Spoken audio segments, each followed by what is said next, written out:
E aí, gente, tudo sob controle? Quer aprender a escrever algoritmos capazes de receber dados digitados pelo usuário? Então este é o vídeo certo para você. Fala pessoal, tudo bem com vocês? Espero que sim. Nesse vídeo de hoje a gente vai aprender um pouquinho sobre entrada de dados. Como escrever um algoritmo que seja capaz de pedir informações para que o usuário digite e isso aconteça em tempo de execução. Então vamos dar uma olhadinha aqui. Então, o comando que a gente utiliza aqui para entrada de dados é o comando leia, certo?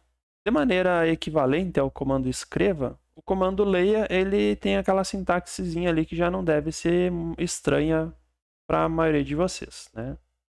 O comando leia ele traz ali um par de parênteses e dentro desses parênteses você coloca a variável que vai armazenar aquilo que o usuário digitar, certo?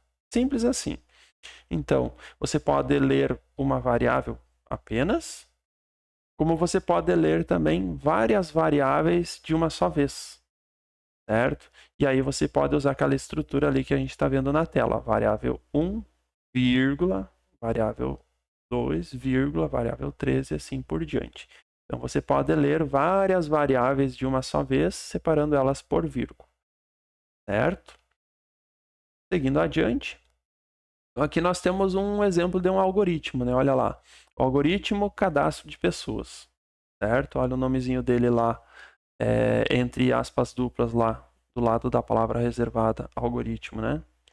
Esse algoritmo, ele tem aqui um bloco de declaração de variáveis, olha lá, ele tem a variável idade do tipo inteiro, tem variável nome e sobrenome do tipo caractere. Veja que ele declarou de maneira bastante interessante aqui, né? Olha só, ele não repetiu nome, caractere, sobrenome, caractere. Ele colocou vírgula, já que são todas do mesmo tipo. Legal, né? E aí aqui no corpo do nosso algoritmo, né? O trecho que vem depois do início e antes de fim algoritmo, ele tem o quê?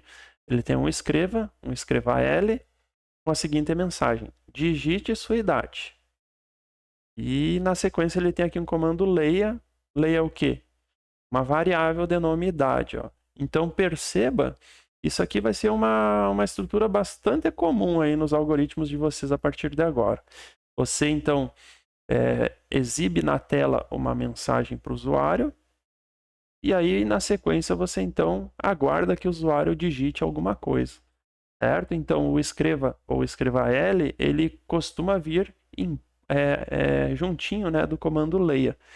Né? Você diz para o usuário, digita alguma coisa aí o usuário digita. Digita agora outra coisa, e aí o usuário digita. Então perceba que eles vão vir sempre 2 a 2, certo? Aqui nesse caso ele está lendo duas variáveis numa tacada só. Né? Eu não gosto muito de fazer isso aqui. Eu faria, digite seu nome, leia nome. Digite seu sobrenome, leia sobrenome. Que eu acho melhor.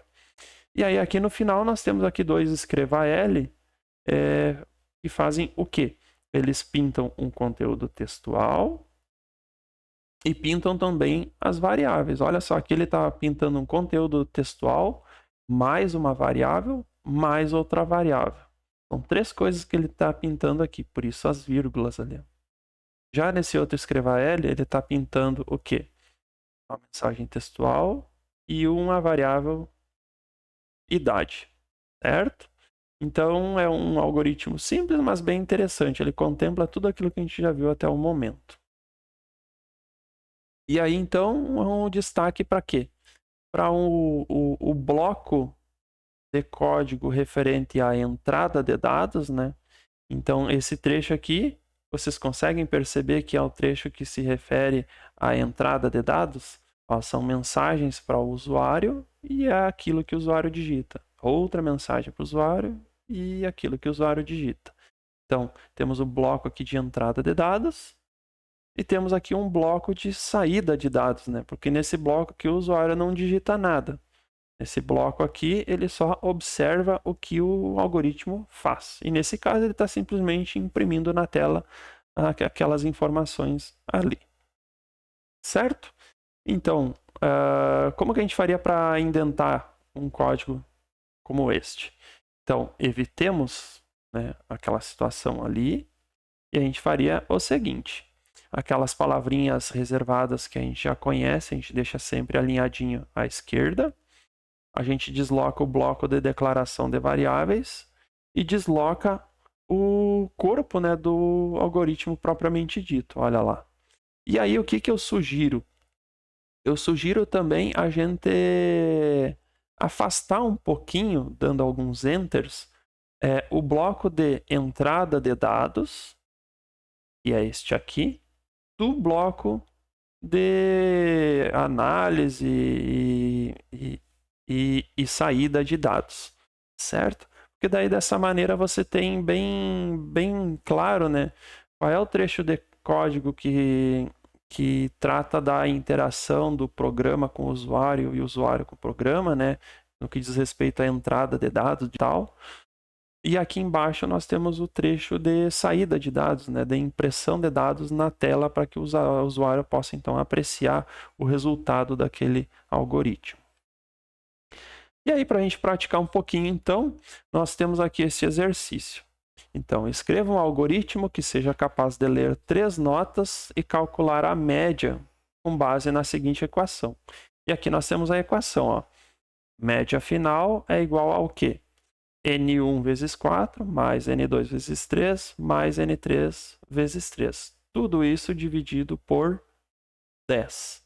Então, nós temos quantas variáveis aqui? Média final, N1, N2 e N3. Então, temos 4 variáveis, não é? Então, vamos lá para o nosso visual. Vamos apagar aqui esse conteúdo e vamos lá. Algoritmo e o nome dele, var início fim algoritmo. Perceba que eu já coloco todas essas palavras-chave aqui que é para não correr o risco de esquecer alguma delas, certo? Então, temos lá. E esse algoritmo vai ser o algoritmo entrada de dados. Vamos salvar esse algoritmo aqui. Entrada de dados vai ser o algoritmo 004. E pronto. Então, nós temos 4 variáveis, né? N1, N2, N3. São do tipo real ou inteiro? Vamos colocar do tipo real, porque nota ela pode ser inteira, pode ser com casas decimais, né? Tanto faz. E aqui vamos colocar aqui média. Do tipo real. Bom, se média é real, dá para eu colocar aqui em cima junto com as outras, né? Não tem por que fazer diferente. Isto? Certinho, né? Então, vamos lá. Escreva L e vamos pedir para o usuário digitar alguma coisa. Digite a primeira nota. E aí a gente vai aguardar que o usuário digite. Como que a gente vai receber a nota que o usuário digitou? Com o comando leia. E a gente vai guardar em que recipiente essa primeira nota? Em N1, certo? Vou fazer o que agora? Vou ler a nota 2. Então, escreva L. Digite a segunda nota. O que eu vou fazer? Vou dar um leia N2. Porque eu estou armazenando na variável N2, né, a segunda nota que o usuário vai digitar. E aí vamos fazer o mesmo aqui para N3. Só trocar aqui de segunda para terceira nota. E aí perceba ó, que o usuário vai saber o que fazer, né? Porque eu estou colocando um escreva aqui, ó, digite a primeira nota. E o usuário vai receber essa mensagem na tela e vai saber o que fazer. Então, por isso que é importante usar esses escrevas, esses comandos escreva L aqui, para que o usuário saiba o que fazer, né? Naquele momento que o código estiver em funcionamento. Média vai receber o quê? Vamos dar uma espiadinha lá que eu já me esqueci. N1 vezes 4, N2 vezes 3, vezes 3. 4, 2 e 3. 4, 3 e 3. 4, 3 e 3. Então vamos lá. Então vai ser N1 vezes 4 mais N2 vezes 3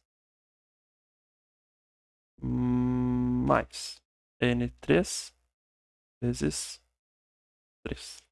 4, 13, 3. Isto. Vou tirar esses espacinhos aqui que eu coloquei aqui para ficar um pouquinho mais agradável. E tudo isso dividido por 10. Então, se eu fizer isso aqui, ó, vai dar ruim. Por quê? Porque essa divisão aqui, ela vai contemplar apenas esse cara aqui.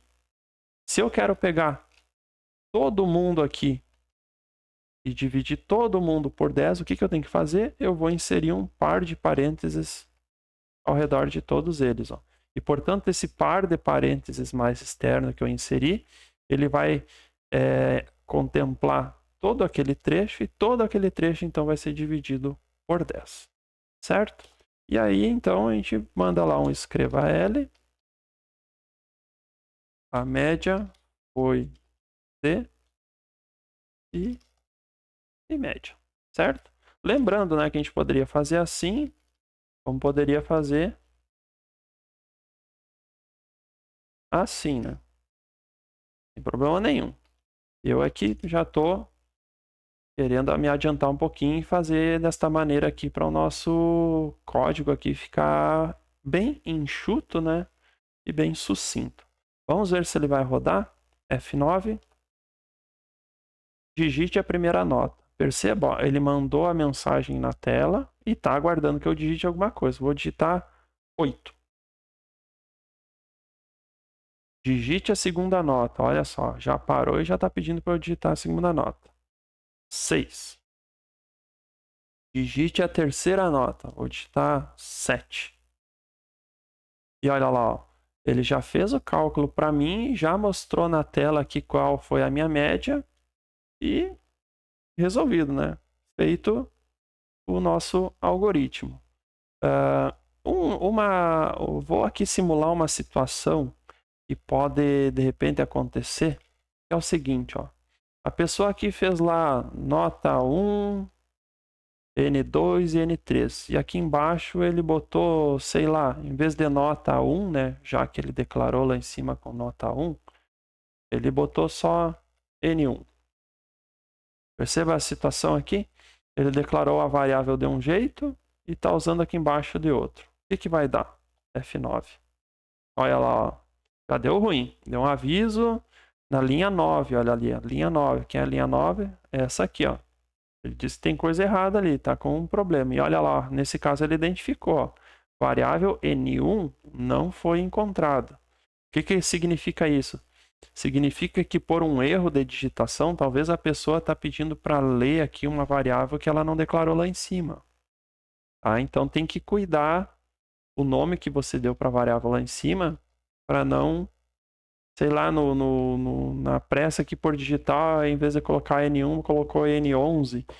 E aí, mas que coisa que não tá rodando, não tá rodando. Então tu tens que ler essa telinha aqui com carinho, porque ela diz bastante coisa pra gente. Ela ajuda a gente a identificar o que pode estar de errado no nosso programa. Tá? Então, não se assustem com aquela telinha ali. Tá? Façam as pazes com ela, que ela ajuda bastante a gente aí em momentos de desatenção. Certo? Então, com isso a gente então praticou um pouquinho mais, né, de como utilizar variáveis, né? Agora a gente sabe como pedir para o usuário informar o conteúdo de uma variável. A gente já tem um pouquinho mais de habilidade aqui para manipular elas e realizar cálculos e tudo mais. E assim como agora já estamos craque aqui na parte de imprimir conteúdos na tela. Beleza, gente? Então, até a próxima.